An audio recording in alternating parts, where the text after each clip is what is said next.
구약 시대의 많은 선지자들의 외침은 이 사람들의 마음을 참 불편하게 만들었습니다. 특별히 오늘 말씀을 이렇게 우리가 들으면 마음이 불편해지지 않습니까? 어두워지지 않습니까? 특별히 그들의 메시지는 세상에서 가진 사람들, 기득권 세력들, 즉 나라의 통치자들이라든지 제사장들이라든지 그 다음에 거짓 선지자들의 찌르는 가시가 되었습니다. 그래서 이 선지자들이 외칠 때 이 나라의 위에 있는 사람들은 별로 좋아하지를 않았어요. 예수님께서도 똑같이 외치셨죠. 내가 세상에 무엇을 주러 왔습니까? 화평을 주러 온 것으로 생각하지 말라. 화평이 아니요 검을 주러 왔다. 칼을 주러 왔다라고 말씀을 하셨습니다. 그러면서 이 이어지는 말씀이 어떤 말씀이 있냐면 자기 십자가를 지고 나를 따르지 않는 자는 하나님 나라에 합당하지 못할 것이다. 그리고 나를 위하여 자기 목숨을 잃는 자는 얻으리라. 이렇게 말씀하시면서 우리에게 철저한 믿음에 대해서 강조를 하시면서 말씀을 해주셨습니다. 예수님께서는 실제로 진짜 세상에 칼을 주십니다. 그리고 불을 던지십니다. 바리새인들과 대제사장들 잘못을 지적하시고 성전에 들어가셨을 때 성전에서 장사하는 사람들의 상을 다 뒤집어 엎으시죠. 그 일 때문에 예수님께서는 하나님을 모독한다라는 신성모독죄의 누명을 쓰시고 십자가의 길로 가실 수밖에 없었습니다. 이 구약 성경의 미가 선지자의 외침을 우리가 오늘 읽었는데요. 미가 선지자를 보면 꼭 예수님의 모습을 보는 것 같아요. 그는 화평과 나라의 번영을 선포하기보다는 오히려 안 좋은 것을 선포하죠. 예루살렘이 다 무너질 것이다. 멸망할 것이다. 심판당할 것이다. 이런 것을 선포를 하고 있습니다. 당시 종교 지도자들 그리고 정치 지도자들의 악행을 폭로를 하고 있어요. 그는 조용한 목소리로 선포를 하지 않아요. 제가 오늘 좀 감기가 와가지고 목소리가 상당히 좋지가 않은데요. 이 사람이 선포할 때는 아주 작은 목소리로 선포하는 게 아니에요. 미가 1장에서 선지자가 자신이 외치는 모습에 대해서 이야기를 스스로 하고 있는데 이런 말씀을 하고 있습니다. 이러므로 내가 애통하며 애곡하고 벌거벗은 몸으로 행하며 들깨같이 애곡하고 타조같이 애통하리니 이는 그 상처는 고칠 수 없고 이것이 유다까지 또 이르고 내 백성의 성문 곧 예루살렘에도 미쳤음이니라. 그 모습을 한번 생각해 보시기를 바랍니다. 옷을 입고 선포하는 것이 아니라 옷을 찢고 선포하고 들깨처럼, 들깨가 얼마나 꽥꽥거리는 그런 안 좋은 소리를, 사람들이 듣기 싫은 소리를 내겠습니까? 타조 소리 들어보셨습니까? 타조가 상당히 빠르다고 그러죠. 엄청나게 빨라서 60km, 70km 이렇게 달린다고 하는데 그 달 때 보면 항상 사람들이 듣기 싫은 꽥꽥 소리를 냅니다. 왜 그런 소리를 내면서 사람들이 듣기 싫은 소리를 이렇게 이야기를 하는 것일까? 다른 사람들은 손가락질을 하겠죠. 미가 선지자에게 너는 미쳤다라고 얘기를 해도 전혀 개의치 않고 개가 짖는 것처럼 그리고 타조가 소리를 올리는 것처럼 그렇게 하나님의 말씀을 이 미가 선지자는 선포를 하고 있습니다. 그 하나님의 말씀을 그렇게 놀라운 열정을 가지고 정말 미친 것처럼 선포를 하는 거예요. 이 미가 선지자의 글을 이제 선포를 보면 이 사람이 나쁜 말만 하는 것은 아니에요. 거의 모든 이제 뉘앙스가 참 이 심판에 그리고 멸망에 맞춰져 있는데 항상 그런 것이 아닙니다. 우리가 이 미가 선지자의 글을 읽다 보면 참 아름다운 그런 내용들이 나옵니다. 다른 사람들은 어느 누구도 예수님께서 예루살렘에서 그 작은 마을, 사람들은 거들떠 보지도 않는 그 작은 마을에서 나실 것이다 말씀한 사람이 없는데 이 미가 선지자는 600년 전에 예수님께서 나시기 600년 전에 이미 이런 말씀을 하고 있어요. 베들레헴 에브라다야 너는 유다 족속 중에서 작을지라도 이스라엘을 다스릴 자가 내게서 내게로 나올 것이라.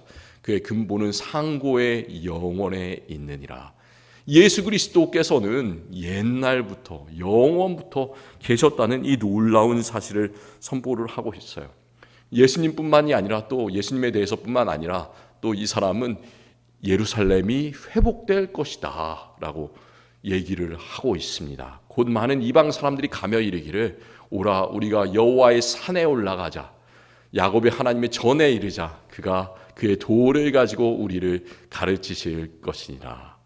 다른 사람들은 예루살렘이 멸망한다고 그러지만 끝날에는 이런 회복이 있을 것이다 라고 말씀을 하는 겁니다. 그럼에도 불구하고 이 미가가 전한 말씀은 심판에 초점이 맞춰져 있습니다. 이 미가 선지자의 외침은 우리가 살아가는 이 시대에 참 많은 큰 울림을 줍니다. 영어에 있는 많은 그런 표현 중에서 이 영어를 하다 보면 라틴어, 옛날에 그 예수님 당시에 로마가 세계를 제패하고 다스리고 있었지 않습니까? 그래서 그 로마에서 쓰던 라틴어 단어를 좀 유식하게 보이기 위해서 그러는 건지 어쨌든 그걸 그냥 이제 구절을 갖다가 쓰는 영어 단어들이 상당히 많이 있습니다. 그 중에서 이런 말이 있어요. 스테이터스 쿠어라고. 혹시 들어보신 적이 있으십니까? 스테이터스 쿠어. 이 말은 어떤 얘기냐면 현재 상태, 현 상황이라는 그런 뜻이에요. 현재 상태를 유지하고 현 상황을 유지하는 게 좋은 일일까요? 나쁜 일일까요? 어떨 때는 좋은 거죠. 우리가 참 좋은 일들이 과거에 일어났고 좋은 전통이 있다면 그것을 계속해서 이어나가고 계승해 나가고 그런 것은 참 좋죠. 그런데 만약에 잘못되어 있는 일이 있는데도 불구하고 그것을 계속해서 해나가는 것은 좋은 일일까요? 나쁜 것일까요? 그것은 별로 좋지 않겠죠. 그런데 이 스테이터스 쿠어라는 그 라틴어 영어에서 쓰는 그 말은 좋은 뜻보다는 나쁜 뜻으로 훨씬 더 많이 쓰입니다. 억지로 옛날에 있던 것을 그대로 계속해서 유지하려고 하는 것, 그 모습을 스테이터스 쿠어를 이제 유지한다 이런 말을 쓰고 있습니다. 사람들은 그런 걸 잘 알고 있어요. 안 좋은 정치가 있다, 안 좋은 경제가 있다, 안 좋은 사회 상황이 있다. 그것을 유지해 나가는 것은 별로 좋지 않다는 것을 알고 있어요. 머리로는 알고 있는데 왜 사람들이 그걸 잘 하지 못하는 걸까요? 왜 바꾸지 못하는 걸까요? 그 이유는 많은 사람들이 원래 있는 사회의 제도 속에서 혜택을 받으면서 많은 이득을 얻으면서 살아가고 있기 때문에 내가 그것을 나가고 싶어도 나갈 수가 없는 거죠. 미가 당시에 제사장들, 선지자들 그리고 귀족들이 그렇게 했습니다. 그들의 모습은 우리가 오늘 읽은 말씀 뒤에 나오는 11절에서 이렇게 그리고 있는데요. 그들의 우두머리들은 뇌물을 위하여 재판하며 그들의 제사장들은 삭슬 위하여 교훈하며 그들의 선지자는 돈을 위하여 점을 치면서도 여호와를 의뢰하여 이르기를 여호와께서 우리 중에 계시지 아니하냐 재앙이 우리에게 임하지 아니하리라 하는도다. 여기서 우두머리도 얘기하고 제사장들, 선지자들을 이렇게 얘기하고 있는데 그들의 목적은 뭔가요? 그들의 목적은 뇌물, 삭, 돈. 그러니까 그 모든 것들이 다 돈을 벌어서 자기를 배불리는 데 맞춰져 있었다라는 거예요. 요즘에 사람들이 살아가는 가치가 뭔가요? 사람들은 세상에 많은 것들이 일어나지만 너무나 많이 돈을 버는 데만 급급해하고 있습니다. 돈이 세상의 가치예요. 그런데 그게 지금만 일어나는 것이 아니라 옛날에 2600년 전에도 이 나라를 다스리는 사람들이 이렇게 돈이 그 당시의 가치였다는 겁니다. 예배를 인도하고 말씀을 선포하는 제사장, 하나님의 말씀을 전하는 선지자들조차 자기에게 돈을 주고 음식을 갖다 바치는 그런 사람들에게 평안과 축복을 선포하고 그렇지 않은 가난한 자들에게는 멸망과 저주를 선포했습니다. 그 모습을 3장 5절에 우리가 읽은 말씀에서 이렇게 선포를 하고 있어요. 내 백성을 유혹하는 선지자들은 이에 물 것이 있으면 평강을 외치나 그 입에 무엇을 채워주지 아니하는 자에게는 전쟁을 준비하는도다. 너무 그 모습들이 옛날이나 요즘이나 비슷하지 않습니까? 이런 거짓 선지자들은 하나님께서 그들 가운데 계시지 않는데도 계신다라고 거짓 평화를 얘기를 하는 거예요. 괜찮다, 아무 일도 없을 것이다, 예수님께서 다시 오시지 않을 것이다, 옛날에 세상이 있었던 것처럼 지금도 있을 것이다, 이렇게 얘기하고 있습니다. 하나님의 심판이 바로 앞에 이렇게 다가오고 있는데도 그것을 읽지를 못해요. 그래서 그것을 아무 일도 없을 것이다, 평안할 것이다, 이렇게 떠들어대는 사람들이 거짓 선지자들이었습니다. 미가 선지자가 언제 활동을 했냐면 유다 왕 히스기야 왕 때 활동을 했습니다. 이 히스기야 왕이 참 대단한 왕으로 그려지고 있는데 그 왕의 통치를 잘 보면 사실은 그렇지가 않았습니다. 그가 29년 동안 남쪽 유다를 이제 다스렸는데요. 당시 나라가 아주 큰 변화를 맞이하고 있었어요. 요즘에 우리가 변화를 맞이하는 것처럼 그런 변화를 맞이하고 있었습니다. 그 당시에 그 왕이 다스리는 동안에 북쪽에 있었던 이스라엘은 이미 멸망을 한 상태였어요. 아수르라는 그런 큰 대제국이 침략을 해서 북쪽 이스라엘이 멸망을 하고, 북쪽에 원래는 방어막이 있었는데 그게 사라져 버리고 이제는 남쪽 유다까지, 예루살렘까지 그들이 침공을 해 들어오기 시작하는 그런 때였습니다. 그래서 어떤 일을 했냐? 이 아수르의 대군이 예루살렘의 성을 포위하고 함락시키는 그 직전까지 갔습니다.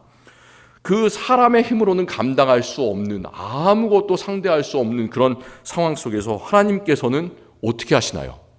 하나님께서 기적을 일으키셨어요. 하나님께서 일으키시는 기적을 우리 삶 속에서 꼭 믿으시기를 바랍니다. 정말로 솟아날 구멍이 없는 것 같은 우리의 삶 속에서도 하나님을 믿고 의지하는 자에게 하나님께서는 해결책을 주시는 줄로 믿으시기를 바랍니다. 예루살렘에 그런 일이 일어났어요. 진짜 이 유다 정말 작은 군사로 이 아수르 군대를 감당할 수가 없었습니다. 그 함락시키려고 쳐들어와서 예루살렘을 둘러싼 군사의 수가 18만 5천 명이었어요. 그 18만 5천 명을 어떻게 감당하겠습니까? 그런데 하나님께서 기적을 일으키셔서 아수르 군사 그 18만 5천 명을 하나님께서 치셨고, 이 사람들이 역병이 걸려서 이 사람들은 전쟁에서 지게 되고 자기의 나라로 패해서 돌아갈 수밖에 없었습니다. 그리고 나서 또 히스기야 왕에게 바로 어떤 일이 일어나냐? 히스기야 왕이 참 아팠습니다. 죽을 병이 걸렸어요. 죽을 병이 걸려서 하나님께 기도하는데 그 기도를 하나님께서 받으시고 이 사람의 생명을 15년간을 연장을 시켜 주셨습니다. 해시계가 뒤로, 그림자가 뒤로 물러나는 일이 있지가 않은데 그런 일이 일어나게 해주셨어요. 기적이죠. 그러니까 이 히스기야는 어떤 기적을 맛봤습니까?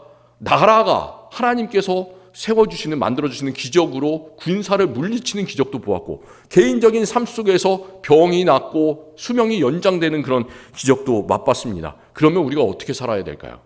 우리의 삶에서 물론 우리도 기적을 체험합니다. 그 정도가 강할 수도 있고 약할 수도 있는데 하나님께서 우리의 삶에 주시는 모든 순간들은 다 기적이에요. 그렇지 않습니까? 그 기적을 통해서 살아가는 사람들은 우리의 주인이 돈이 돼야 되는 것이 아니라, 세상이 돼야 되는 것이 아니라 하나님 한 분이 주인이 되어야 되는 거죠. 그런데 이 사람은 그렇게 하지 못했습니다. 히스기야 왕도 그렇고 나라를 다스리는 사람들 다 그렇지 못했습니다. 이들이 어떤 일을 하냐? 금고에 보물을 쌓기 시작하는 거예요. 나라가 이제 평안해지니까 금고를 만들고 보물을 쌓기 시작하고, 그리고 이제 군대 창고를 만들고 그 군대 창고에다가 여러 가지 각종 무기들을 만들어서 집어넣기 시작합니다. 또 어떤 일을 해요? 가난한 백성들을 모아다가 수로 공사를 하고 대규모 토목 공사를 만드는 거죠. 그렇게 하면서 그것은 하나님께서 원하시지 않는 일인데도 불구하고 자기 자신들의 능력에 의지해서 우리가 모든 것을 다 할 수 있다, 우리의 힘으로 모든 것이 다 된다, 이런 것을 자랑을 합니다. 어떤 일이 일어났어요? 이제 다른 신흥 강대국이 그 나라에 일어납니다. 바벨론이라는 큰 나라가 일어나는데 바벨론의 사신들이 예루살렘을 방문을 합니다. 그때 이 히스기야와 높은 사람들은 자기가 지금까지 만들어 놓은 그 무기고 그 다음에 금고 이런 것들을 자랑을 하고 싶었던 거예요. 야, 우리 능력이 이만큼이나 되는구나. 그래서 그거를 그 사신들에게 하나하나 왕궁부터 시작해가지고 다 보여줬습니다. 뭐예요 그게? 군사 기밀을 누설하게 되는 거잖아요. 그래서 이 사람들이 그것을 다 보고 나중에 그때부터 나라가 기울기 시작하는 거예요. 그래서 잠시도 쉬지 않고 나라가 계속해서 기울어가고 결국 100년이 지난 다음에 나라가 이 신흥 강대국 바벨론에게 멸망을 당하게 됩니다. 그런 상황들, 이게 어떤 상황일까요? 선지자와 제사장들이 평화롭다, 아무 일 없을 것이다, 이렇게 외쳐야 되는 상황입니까? 그렇지 않죠. 너희는 회개해야 된다, 너희는 하나님께 기도해야 된다, 하나님께 돌아가야 된다, 이렇게 외쳐야 되는 상황인데 참 많은 선지자들이 그렇지 않다. 아무 일도 없을 것이다, 하나님께서 잘 인도해 주실 것이다, 좋은 게 좋은 거다. 우리가 참 잘하는 게 뭐예요? 다른 사람들이 이렇게 생각하니까 나는 그냥 거기에 묻어서 가는 것, 이런 거 참 좋아하지 않습니까? 그런 생각을 가지고 있었던 거예요. 단 한 사람도 이 미가를 제외하고는 그렇게 참 안 좋은 소리를 한 사람이 없었던 것이죠. 사람들은 이렇습니다. 우리는 다 그래요. 참 편안한 것을 추구합니다. 좋아합니다.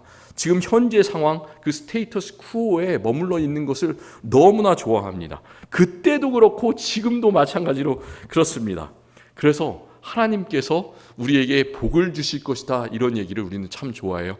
30배, 60배, 100배 큰 결실을 맺어 주실 것이다. 하나님께서 사랑하신 자에게는 범사가 잘 되고 강건함을 늘 주실 것이다. 이런 것이 너무나 발전을 해서 교계 안에 번영신앙이 참 오랜 동안 유행을 했습니다. 그런데 하나님께서 우리에게 주시는 복은, 진정으로 하나님을 믿는 자에게 주시는 복은 우리의 눈에 보이는 돈과 명예와 권력과 이런 것으로 그치지를 않습니다. 하나님은 진정으로 하나님께서 사랑하시는 자에게는 우리를 훈련시키기 위해서 뭐를 주신다고요? 고난을 주세요. 고난, 어려움을 주십니다. 우리의 삶 속에 어려움이 일어날 때, 또 때로 교회에 어려움이 일어날 때, 그것은 하나님께서 우리에게 주시는 복으로 알고 나아가시기를 바랍니다. 그래서 사도 바울은 이렇게 말씀하고 있어요. 자녀이면 또한 상속자, 곧 하나님의 상속자여 그리스도와 함께한 상속자니 우리가 그와 함께 영광을 받기 위하여 고난도 함께 받아야 할 것이라. 우리가 어려운 일이 일 때마다 이런 말씀을 늘 기억하셨으면 좋겠어요. 하나님께서 나에게 더 큰 상을 주시려고 하는구나. 하늘에 내 상급을 더 많이 주시는구나. 이렇게 기억하시기를 바랍니다. 또 시편 기자도 똑같은 말을 하고 있습니다. 성경에서 가장 긴 그 장, 이 시편 119편에서는 고난당한 것이 내게 유익이라. 이로 말미암아 내가 주의 율례들을 배우게 되었나이다. 주의 말씀들을 내가 배우고 주님의 말씀대로만 따라가게 되었습니다. 참 감사합니다. 이렇게 고백을 하고 있습니다. 우리의 삶을 한번 생각해 봤으면 좋겠어요. 우리는 겉으로는 그리스도인이지만 우리는 껍데기만 그리스도인은 아닌가요? 세상 사람들과 똑같이 생각하고 똑같이 행동할 때가 참 많지는 않습니까? 예수님께서는 우리에게 사명을 주셨어요. 이 세상에서 예수 그리스도를 빛을 전하는 사명을 주셨는데 그 놀라운 사명을 잊어버리고 살아가고 있지는 않습니까? 만약에 내 배를 불릴 수 있다면 다른 사람들이 고통받아도 그것에 대해서 내가 그냥 질끈 눈을 감아버릴 때는 없습니까? 미가 시대의 다른 제사장들과 선지자들이 그렇게 했습니다. 그런데 제가 오늘 진짜 나누고 싶은 말씀은 미가는 절대로 사람에 굴복하지 않습니다. 사람에게 좋은 얘기를 하지 않아요. 그리고 성령에 의지해서 일어나 외칩니다. 오늘 우리가 읽은 8절 말씀을 한번 보시기를 바랍니다. 8절에는 이렇게 말씀하고 있습니다. 오직 나는, 오늘 말씀의 제목, 오직 나는 여호와의 영으로 말미암아 능력과 정의와 용기로 충만해져서 야곱의 허물과 이스라엘의 죄를 그들에게 보이리라. 우리도 이런 사람들이에요. 다른 사람들은 어떻게 할지 몰라도, 다른 사람들은 세상으로 가고 멸망의 길로 가지만 오직 나는 여호와로 말미암아서, 성령으로 말미암아서 성령 때문에 능력을 받고 정의가 있고 용기로 충만해져서 이 세상을 이기는 사람들이다. 이렇게 믿으면서 살아가시기를 바랍니다. 그렇게 할 때 참 우리에게 좋은 일들이 일어났으면 좋겠는데 좋은 일들보다는 나쁜 일들이 많이 일어납니다. 그렇지 않습니까? 핍박이 일어납니다. 바울이 선포하다가 어떤 일이 일어났냐면 매에 맞았어요. 거의 죽을 뻔하기도 하고 말 못할 위협을 엄청나게 겪었습니다. 예레미야 마찬가지죠. 멍에를 메고 나무로 만들어진 멍에뿐만 아니라 하나님께서 쇠로 멍에를 만들어라. 그래서 그 무거운 철로 멍에를 메기까지 했습니다. 그리고 물이 없는 구덩이에 빠져서 죽을 뻔하기도 했습니다. 예수님의 제자였던 베드로도 이런 말을 하고 있는데 얼마나 심한 고통을 당했으면 예수님의 부활 후에 각 지역으로 흩어진 그리스도인들 나그네들에게 이런 말을 하고 있어요. 오히려 너희가 그리스도의 고난에 참여한 것으로 즐거워하라. 이는 그의 영광을 나타나실 때 너희로 즐거워하고 기뻐하게 하려 함이라. 그리스도의 고난에 참여하는 사람들이 바로 우리들입니다. 성경에는 오직 나는이라고 외쳤던 다른 사람이 있습니다. 하나님의 사람 엘리야는 이런 말을 하고 있어요. 하나님께서 너가 왜 여기 있느냐 물어보셨어요. 왜 여기 있느냐? 왜 이렇게 지쳐 있느냐? 그렇게 물어보실 때 이런 말씀을 합니다. 오직 나만 남았거늘 그들이 내 생명을 찾아 빼앗으려 하나이다. 이 바로 앞에 어떤 일이 일어났냐면 하나님께서 명령하셔서 갈멜살 꼭대기로 엘리야가 올라갔어요. 그래서 자기는 혼자만 있고 하나님의 선지자는 자기 혼자, 그리고 바알과 아세라 선지자는 850명이나 됐습니다. 그래서 그들과 대결해서 이겼어요. 그렇다면 하나님의 영으로 충만해지고 참 아주 떳떳하고 모든 것들을 다 성령의 능력으로 감당을 해야 될 것 같은데 그렇지 않고 그에게 몰려온 것은 뭐냐? 죽음의 위협과 외로움과 선지자의 사명에 대한 깊은 상실감이 몰려온 거예요. 일종의 우울증이 몰려온 거죠. 그럼에도 하나님께서는 어떻게 하시냐면 상처받은 그를 계속해서 사용해 주십니다. 우리가 때때로 상처를 받아요. 그렇지만 하나님께서는 그렇다고 해서 우리를 절대 놓지 않으십니다. 그 상처받은 대로 하나님께서는 우리를 더욱더 하나님의 뜻대로 기쁘게 사용하여 주시는 그런 분이십니다. 그래서 그를 통해서 상처받은 그대로 놀라운 하나님의 말씀을 선포하게 하시고 새로운 지도자들을 그 나라에 세우게 하셨습니다. 저는 현 상황을 유지하기 위해서 지배층들이 참 좋아하는 그 라틴어 스테이터스 쿠어 이런 말씀을 시작하면서 소개를 해드렸습니다. 그런데 성령의 능력에 의지해서 살아가는 사람들은 능력과 정의와 용기로 살아가는 우리들이 기억해야 되는 라틴어 단어는 그 스테이터스 쿠어가 아니라 다른 단어가 있습니다. 혹시 코람 데오라는 그런 말 들어보셨습니까? 코람 데오, 그게 뭐냐면 하나님 앞에서라는 뜻이에요. 다른 사람들은 어떻게 돼 있을지 몰라도, 다른 사람들은 세상으로 나갈지 몰라도 나는 하나님 앞에 서 있는 단독자로 하나님을 마주보고 있습니다. 하나님 나에게 말씀하여 주시옵소서, 하나님 명령하여 주시옵소서. 그 자세가 바로 하나님 앞에 있는 코람 데오의 믿음을 가진 사람의 자세인 줄을 믿습니다. 이렇게 살아갔던 사람이 있었어요. 우리가 예배 마치고 이제 고대부터 해가지고 근대를 거쳐가지고 현대까지 이르는 신앙 고백서들을 이제 공부를 하고 있는데 스위스에서 종교 개혁을 일으키고 장로교회의 시작점이 되었던 사람 존 칼빈이라는 사람이 있었습니다. 근데 이 사람이 아주 대단한 그 사람이에요. 아주 똑똑하고 박식하고 책도 많이 쓰고 교회 목회도 오래 하고 이런 사람인데 처음에 목회할 때 참 어려운 일이 있었습니다. 종교 개혁을 하면서 그 제네바 교회에서 목회를 하는데 개혁이 안 되는 거예요. 실패를 했습니다.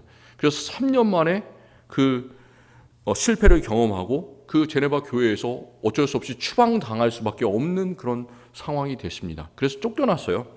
그런데 다시 돌아오라는 그 친구가 있었어요. 거기서 목회하던 파렐이라는 친구가 있었는데 그 파렐의 간절한 권유를 듣고 이제 하나님 앞에서 기도를 합니다. 하나님께 기도하면서 하나님의 뜻을 분별하는 그 과정을 갔습니다. 그러면서 이 사람이 어떻게 그 편지를 썼냐? 파렐에게 편지를 쓰는데 마음의 결단을 하고 이런 구절을 썼습니다. 나의 심장을 주님께 드립니다. 즉시 그리고 진심으로. 이런 말을 주님 앞에 할 수 있겠습니까? 나의 심장을 주님께 드립니다. 나의 심장, 나의 피, 나의 모든 환경들 다 우리 주님께서 우리에게 주신 그런 것들이잖아요. 그러니까 우리의 모든 것은, 내 모든 것은 다 주님의 것입니다. 이제 온전히 받아 주시옵소서. 이렇게 얘기를 하고 자기 옷 소매에다가 이 자기가 고백한 그 내용들을 이렇게 썼다고 해요. 목회하는 동안. 나의 심장을 주님께 드립니다. 그리고 다시 제네바로 돌아갔어요. 그리고 참 오래 이제 개혁을 일으키고 목회를 했으면 좋을 텐데 이 사람이 몸이 약했습니다. 그래서 14년 동안을 이제 죽을 때까지 제네바에 목회하고 교회의 개혁을 이루어냈습니다. 물론 하나님께서 우리의 모두를 다 목사로, 우리 모두를 다 선지자로, 복음 전하는 자, 종교 개혁자로 부르신 건 아니지만 그런 하나님께서는 우리 모두를 다 코람 데오의 신앙을 가진 사람으로, 하나님 앞에 서 있는 사람으로, 오직 나는 하나님의 영에 충만한 자라고 고백하는 자로 우리를 부르고 계시는 줄로 믿으시기를 바랍니다. 우리 모두가 하나님의 부르심에 응답해서 우리 주 예수 그리스도의 뜻을 세상에 오직 나는 주님을 선포합니다. 당당하게 선포하면서 살아가는 우리 모든 성도님들 되시기를 간절히 기원합니다. 기도하겠습니다. 하나님 참 감사합니다. 이 선지자의 말씀이 듣기 어려운 말씀이었지만 그 말씀 때문에 세상이 삽니다. 정말 이 썩어가는 세상 가운데 우리들이 오직 나는 하나님의 영으로 말미암아 능력과 정의가 충만해져서 하나님을 따르겠습니다 고백했던 미가의 고백으로 세상을 살아가게 하여 주시옵소서. 세상에 휩쓸리는 것이 아니라 그리스도인의 사명을 잘 감당할 수 있는 우리 모두가 되게 주님께서 인도하여 주시옵소서. 예수 그리스도의 이름으로 기도합니다. 아멘.